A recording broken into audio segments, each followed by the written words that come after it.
Di tengah kehidupan modern yang serba cepat, masyarakat kota sering menghadapi tantangan baru. Tidak semua orang memiliki waktu, tenaga, ataupun akses untuk menyelesaikan kebutuhan kecil sehari-hari. Dari kondisi inilah muncul gagasan sederhana, bagaimana jika ada cara mudah untuk saling membantu kapanpun dan dimanapun.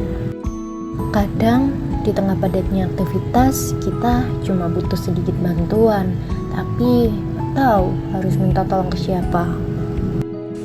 Aduh, lagi buru-buru gini. Barangku ketinggalan. Minta tolong ke siapa ya? Dan di saat seperti ini, yang kita pikirkan cuma satu.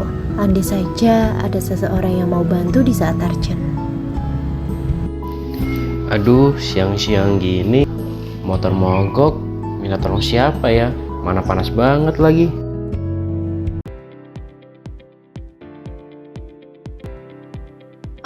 Oke. Teman-teman, jadi aku kepikiran satu ide bisnis yang sering aku rasain dan mungkin kalian juga rasain sih.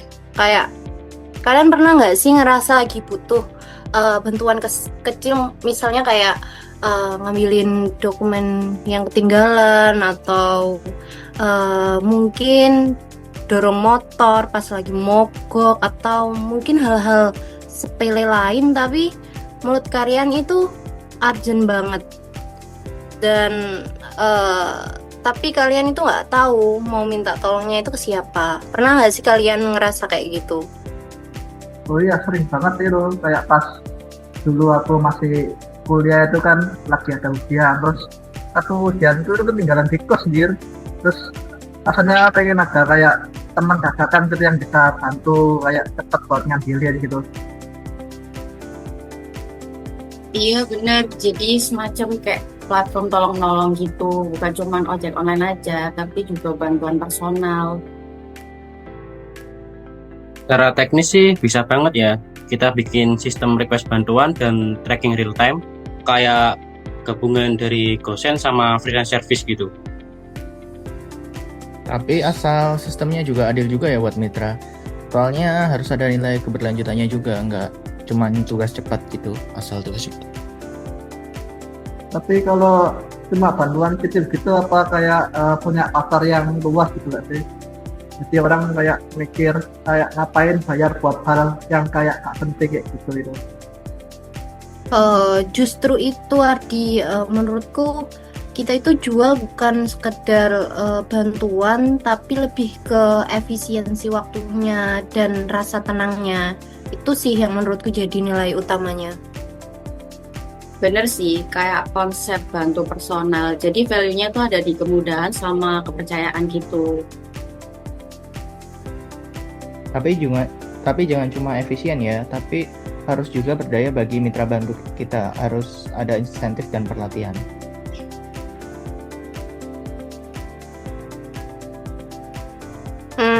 Setuju sih. Jadi konsepnya gini ya, kayak platform yang bantu kebutuhan kecil tapi penting, yang mana harus cepat, aman, dan memberdayakan. Kalau aku kasih saran pakai nama Bantugo gimana? Bantugo, bagus sih, ringan, mudah diingat, dan punya semangat yang positif. Oke, fix lah kalau gitu. Di sini langsung lanjut bahas misinya aja biar kita tahu arah kedepannya nanti mau dibawa kemana gitu.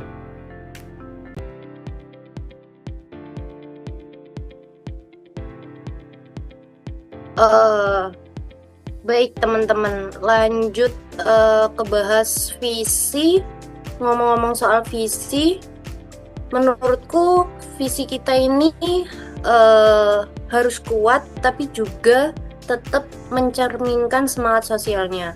Aku sekarang lebih kepikiran ke sesuatu kayak menjadi platform layanan bantuan harian paling terpercaya di Indonesia yang memberdayakan masyarakat dan mendorong ekonomi berbasis keberlanjutan. Menurut Tersa gimana? Bagus banget sih Tan, tapi kata paling terpercaya ini terdengar ambisius banget gak sih? Takutnya nanti kayak overclaim gitu loh. Nah, kalau menurutku sih nggak masalah ya. Soalnya kan itu kayak jadi arah kita gitu. Emang visi kan idealnya emang harus ideal gitu biar tim kita nanti punya patokan yang jelas dan besar gitu. Aku juga setuju sih, dan aku juga suka bagian yang ekonomi berbasis keberlanjutan. Nah, itu bisa jadi pembeda utama dari platform yang lain.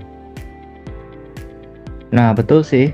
Dan kata memberdayakan masyarakatnya itu menegaskan tujuan sosialnya. Setuju banget, ini udah kayak komprehensif banget. Oke, berarti visinya aku kunci ya. Jadi, visi kita itu menjadi platform layanan bantuan harian paling terpercaya di Indonesia yang memberdayakan masyarakat dan mendorong ekonomi berbasis keberlanjutan. Oke guys, jadi visi kan sudah kita sepakati ya tadi. Sekarang lanjut ke bahas terkait misi.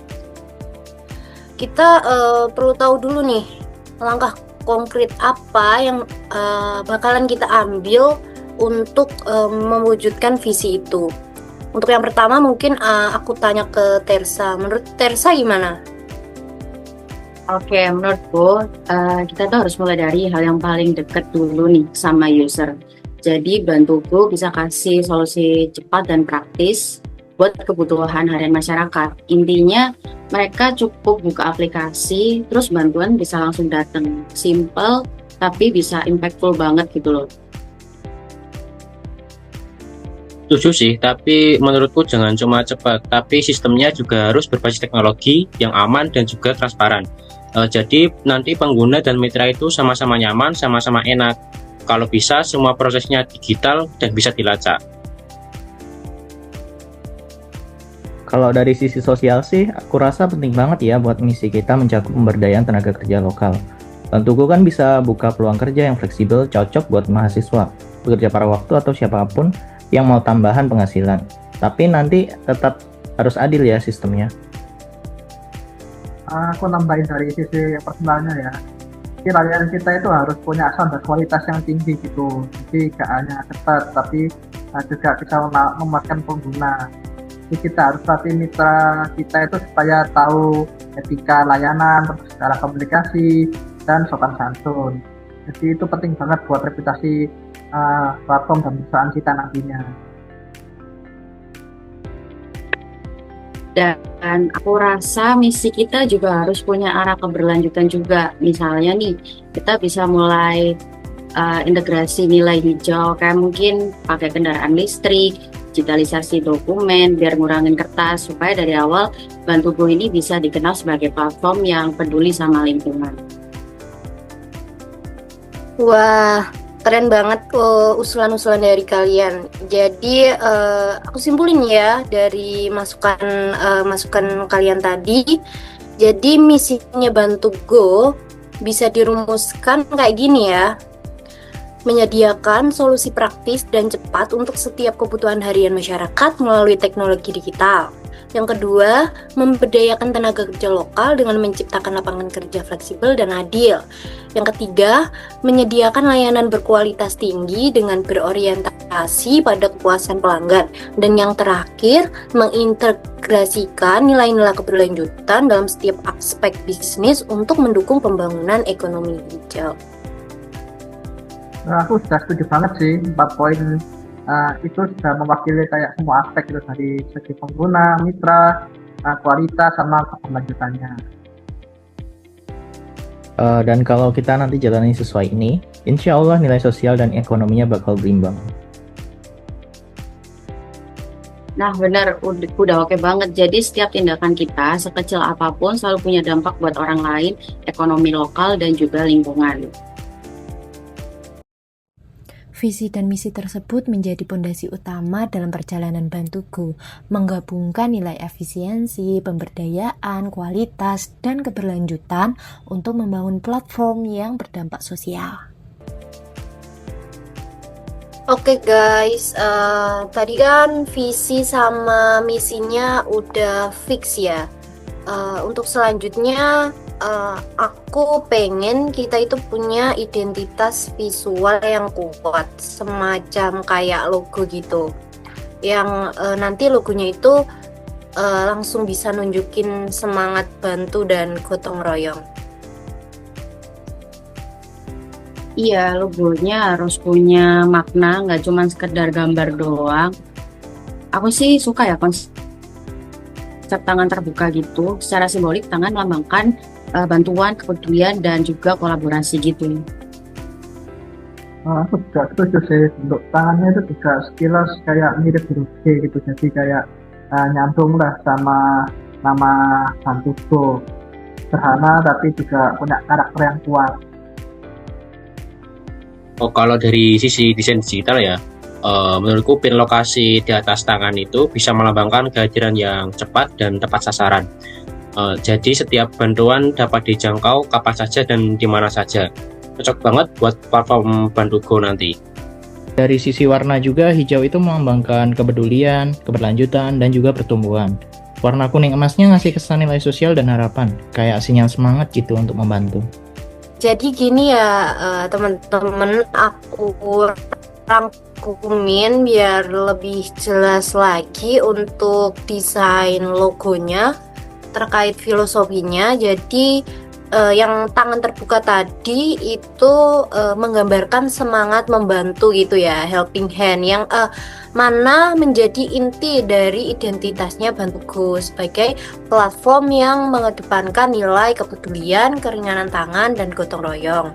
Terus yang pin lokasi itu yang sarannya dari Nanang tadi itu pin lokasi di atas tangan melambangkan kehadiran cepat dan tepat sasaran, bahwa setiap bantuan dapat dijangkau kapan saja dan di mana saja melalui satu sentuhan aplikasi.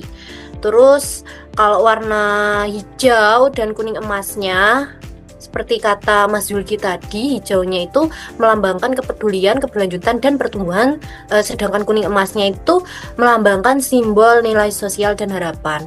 Terus untuk tipografinya Bantugo itu pakai huruf yang tegas namun bersahabat, yang menggambarkan profesionalitas dan kehangatan dalam pelayanan.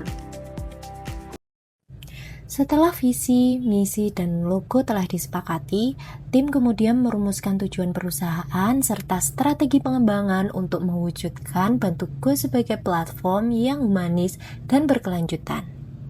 Oke guys, tadi kan visi, misi, sama logonya udah. Sekarang kita lanjut ke bahas tujuan perusahaan. Aku pengen kita punya arah yang jelas, bukan cuma kemana bisnisnya berkembang, tapi juga dampaknya apa aja yang pengen kita hasilkan buat masyarakat. Gimana Ter? Kalau dari sisi pengguna, aku lihat Bantugo ini harus punya tujuan untuk memudahkan hidup masyarakat modern. Jadi intinya membantu mereka menghemat waktu dan tenaga lewat layanan digital yang praktis ya. Kalau menurutku juga kita itu juga perlu buat menekankan dari aspek sosialnya. Kan tujuan kita bukan cuma memberikan layanan saja, tapi juga membuka kesempatan ekonomi gitu bagi orang-orang yang mau bekerja dengan kita secara fleksibel dan produktif. Oke, kalau dari aku, dari sisi teknologi dan brand, aku rasa penting juga kalau Bantugo ini dikenal sebagai platform yang bertanggung jawab. Jadi kita bisa menjadi contoh bagaimana teknologi ini bisa jalan seiring dengan keberlanjutan dan etika sosial. Nah, betul. Dan kalau bisa, arah tujuannya tetap realistis, tetapi punya nilai jangka panjang. Jadi perusahaannya nggak cuma fokus tumbuh cepat, tapi juga punya dampak positif buat masyarakat dan lingkungannya nanti.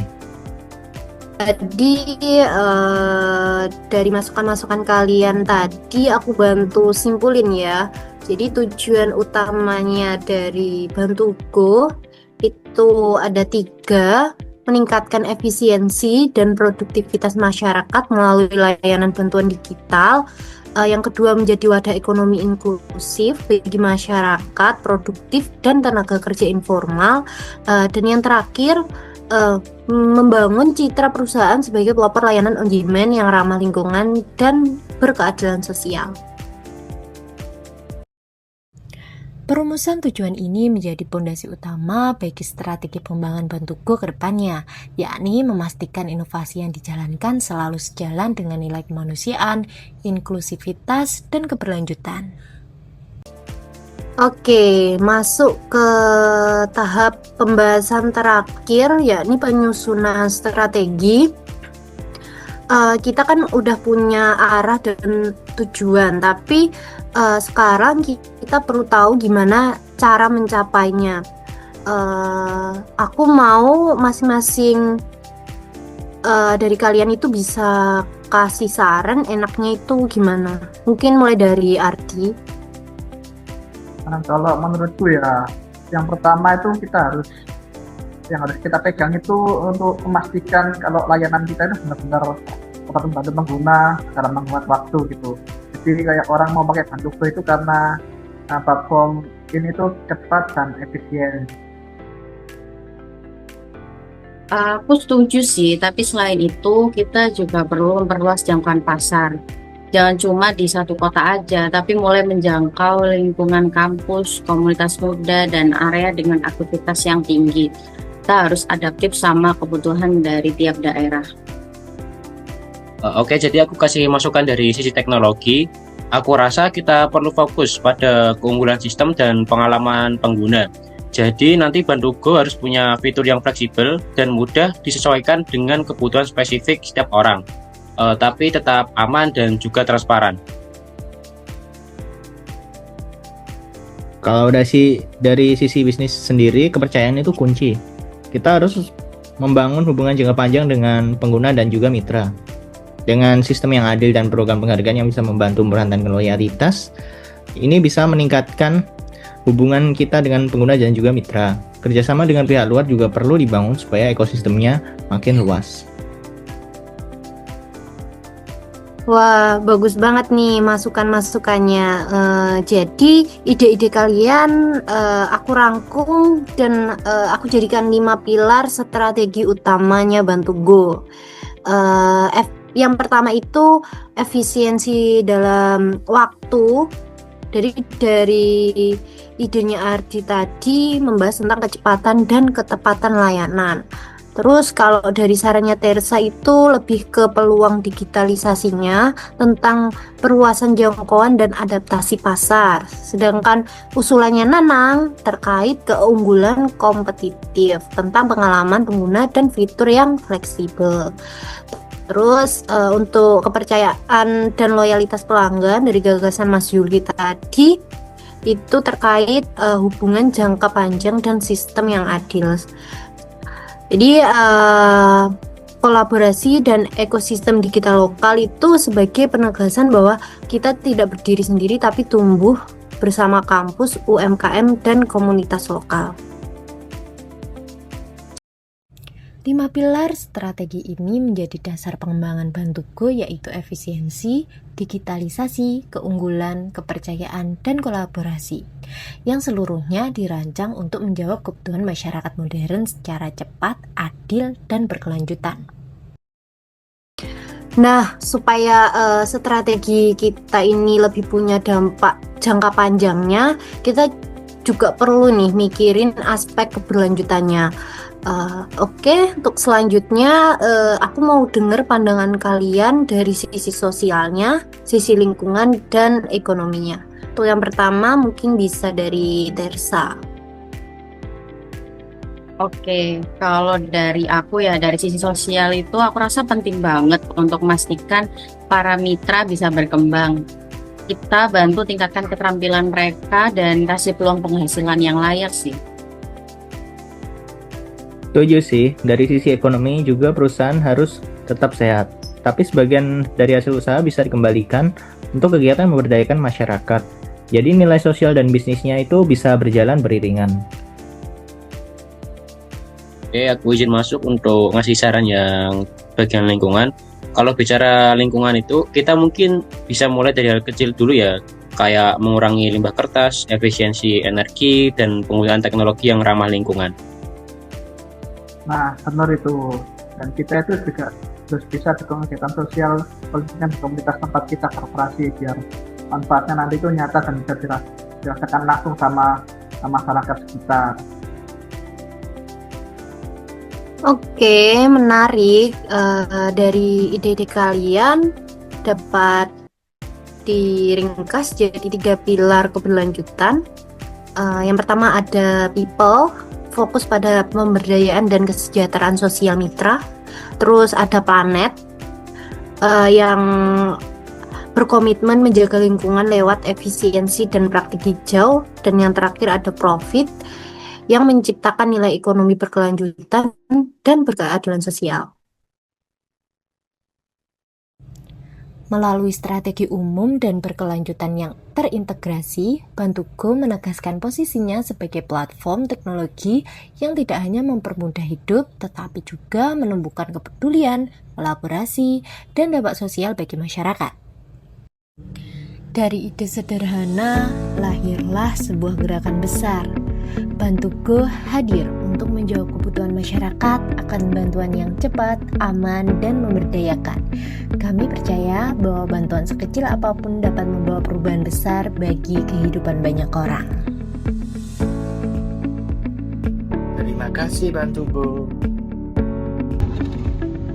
Terima kasih, Bantugo.